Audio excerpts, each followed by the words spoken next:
हे आवाज बाधा आले. संदीप भाऊ प्लीज मला रिबन द्याव. काही शाळेत खूप मेडल्स मिळवले मी, पण जोपर्यंत हे टाकत नाही तोपर्यंत प्राऊड फील होत नाही.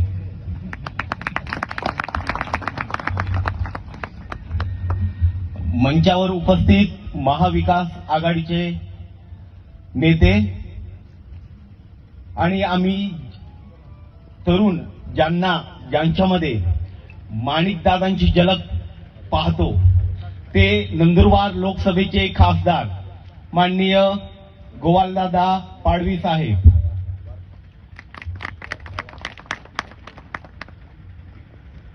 आणि समोर बसलेल्या माझ्या काँग्रेसच्या सैनिकांनो जय जोहार.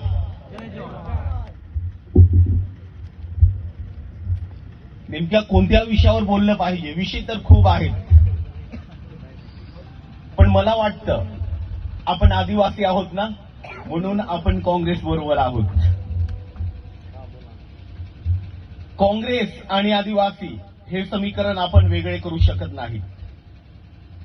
मी मागे वाशिम या ठिकाणी भारत जोडो यात्रेसाठी गेलो होतो. 6 वाजता त्या यात्रेला सुरुवात झाली. आम्ही राहुलजींच्या रॅलीमध्ये सनी बाबा आणि मी फिरत होतो. 5-6 किलोमीटर आम्ही फिरलो आणि अचानक आम्ही थकलो, कंटाळलो आणि एका टपरी खाली बसलो. आणि अचानक माझ्या मनात विचार आला,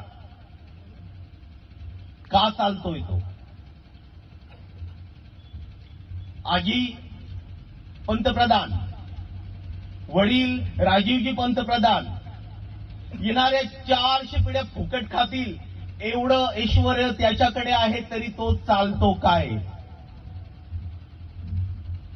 त्या रॅलीत फिरत असताना बऱ्याचदा पोलिसांच्या गाड्या यायच्या.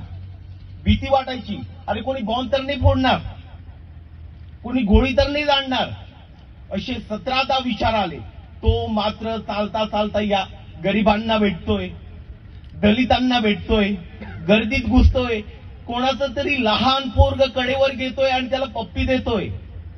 आणि हा विचार करत असताना दुपारी त्या वाशिम मध्ये राहुलजींच्या आदिवासी परिषदेला आम्ही पोहोचलो. आदिवासी बहानबोही राहुलजींचं पहिलं वाक्य काय होतं माहिती का? त्या भाषणातलं, त्या सभेतलं, तुम इस देश के असली मालिक हो, तुम वनवासी नहीं हो, तुम आदिवासी हो, मैं आपको आपका हक दिलाने के लिए चल रहा हूं. अरे तो चालतोय आदिवासींसाठी, इथल्या दलितांसाठी, इथल्या गरिबांसाठी, इथल्या बहुजनांसाठी, या देशाच्या एकतेसाठी, अखंडतेसाठी आणि प्रेमासाठी. नफरत के बाजार में मोहब्बत की दुकान खोल रहा हूं. ही सोपी गोष्ट नाहीये. आजी 37 गोळ्या घातल्या त्याच्या आजीच्या शरीरात.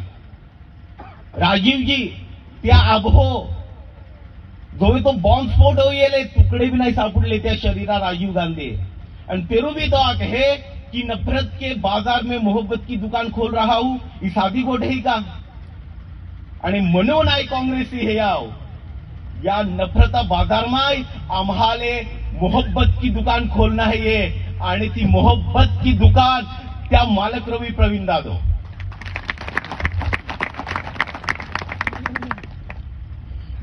आपले साक्री तालुको सुसंस्कृत तालुको, पुरोगामी तालुको, अख्खा समाज एकत्र रोवत आहात. पण मागच्या 9 ऑगस्ट 2024ला या तालुक्याला काळीमा फासणारी एक घटना साक्री या ठिकाणी घडली. आपण हे आदिवासी दिवस मनावी रोवला, डोल शिगली वो नाची रोवला. आम्हा बी उमरेमाळ या ठिकाणी त्या उत्सवामा सहभाग व्हाटी येणला. आणि अचानक आम्हाला फोन येणं की साक्री या ठिकाणी एका गरीब आदिवासी थेये झोपडी पाडामा येणही. आम्हा लागली या कार्यक्रमामा सहभागी ना होता तागोया. यस, बांडणे गावात कल्पेश दादा होते तुम्ही आमच्या बरोबर. ते घाबरलेले बेदरलेले चेहरे त्या आदिवासी बाईचे आम्ही पाहिले. संताप आला. त्या पाणी पावसाच्या दिवसात तिची झोपडी पाडण्यात आली होती. ते पण कोणत्या दिवशी? आदिवासी दिनाच्या दिवशी. तर का? तर 10 तारखेला तिथं शिंदे येणार होता म्हणून. ते सन्माननीय मुख्यमंत्री असले, रिस्पेक्ट. पण तुमचा राजकीय इव्हेंट करण्यासाठी तुम्ही जर त्या गरीब आदिवासी बाईची झोपडी पाडत असाल तर, अरे हा महाराष्ट्र शिव छत्रपतींचा महाराष्ट्र आहे. रयतेच्या बाजीच्या देठाला सुद्धा हात लावू नका. ही आमच्या महाराजांची शिकवण.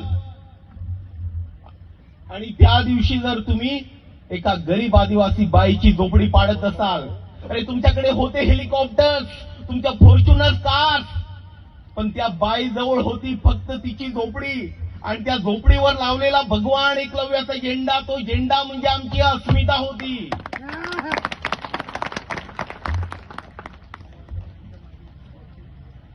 तो झेंडा तुम्ही पाडला, ती झोपडी तुम्ही पाडली. आम्ही तुमचा उमेदवार पाडू.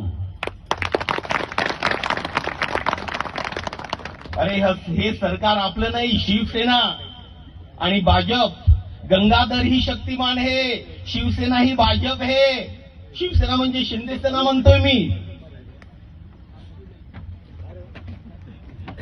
उद्धव बाळासाहेब ठाकरेंची ओरिजिनल शिवसेना आहे.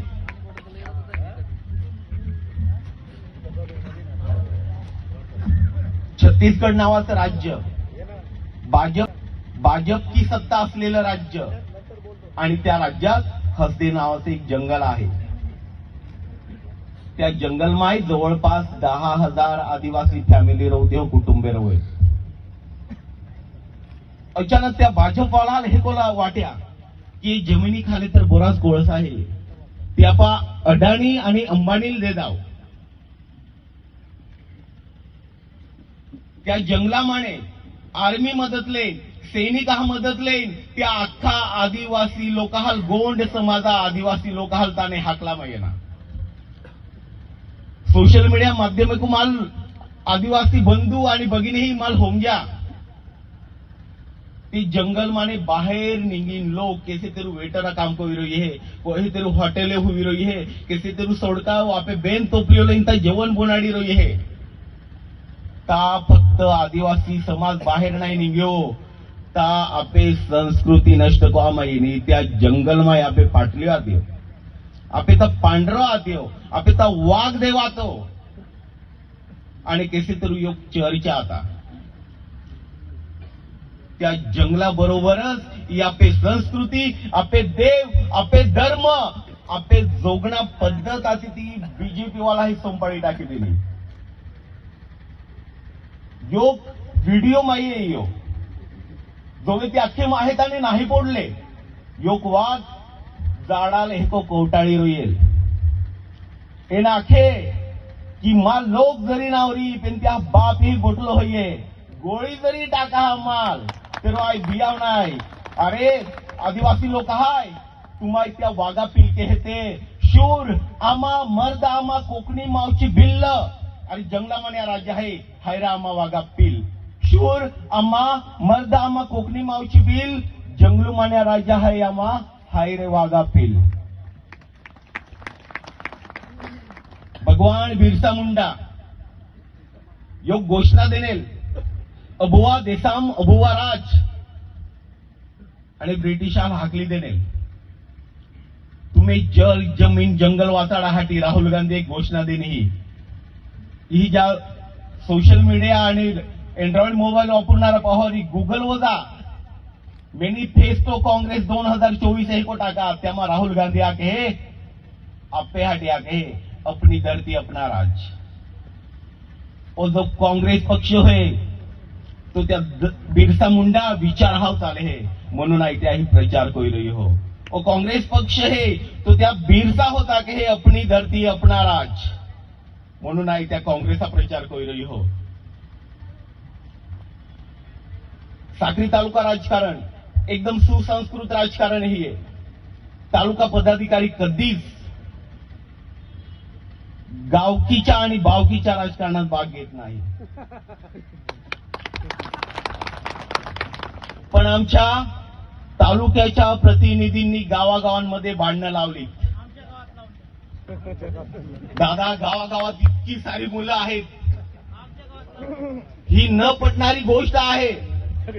आमचा मित्र आलाय का इथं? एक मिनिट, गुलाब बाब्या कम फास्ट येईल, स्टेजवर ये लवकर. तालुक्याच्या प्रतिनिधींनी गावकीच्या आणि भावकीच्या राजकारणात पडायचं नसतं. हा आमचा गुलाब बाब्या ग्रामपंचायत सदस्य आहे. DEd, BEd, graduate, post graduate झालेला एका गरीबाचा मुलगा. 2014 साली या भाजपवाल्यांनी याला म्हणजे तुमच्या याच्यासारख्या असंख्य तरुणांना 2 करोड जॉब देऊ अशी गॅरंटी दिली होती. अरे देऊ काय, जे होते ते तुम्ही काढून घेतले जॉब. मग यांचा ज्ञानाचा, नॉलेजचा फायदा कुठं करून घ्यायचा? म्हणून याने ठरवलं की मी राजकारणात जाईल आणि माझ्या अभ्यासाचा उपयोग करेल. ग्रामपंचायत सदस्य म्हणून उभा राहिला आणि फक्त 1000 निवडून आला. पण खरा खेळ पुढे चालू झाला. याच्या गावातही तो गुहावटी सुरत पॅटर्न राबवला गेला आणि या गरीबाच्या पोराला पैशांच्या जोरावर पाडण्यात आलं सरपंच पदावरून. पण बाब्या आणि इथे असलेल्या बाब्यासारख्या असंख्य मुलांना मी सांगू इच्छितो, तुम्ही शिक्षण घेतलं असेल तर अभ्यास करा, कारण आपली सत्ता येते आता फक्त 1 महिन्याच्या आत. आणि ज्या ज्या मुलांना वाटतं की नाही मला राजकारणात यायचंय, त्यांनी राजकारणात या, कारण पुढचा आमदार आपला प्रवीणदादा असणार आहे. आणि याची गॅरंटी देतो, तो गावकीच्या आणि बावकीच्या राजकारण पडणार नाही. बोलण्यासारख्या असंख्य गोष्टी आहेत.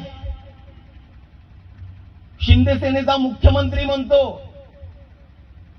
ड आणि र मध्ये फरक नाही म्हणून. अरे माझ्या उमरपाड्या आश्रमशाळेचा मुलगा पण सांगेल ड आणि र मध्ये किती फरक आहे ते.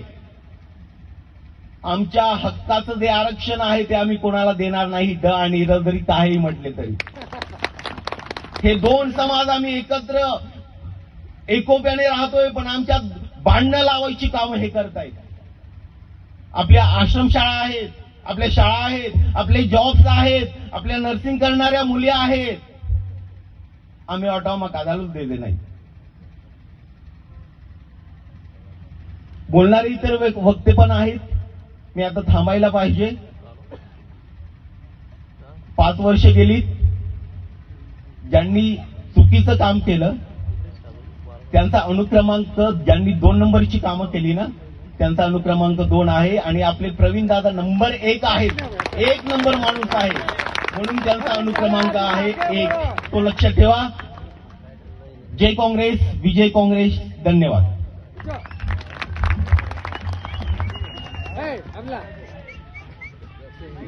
हम तुम्हारे साथ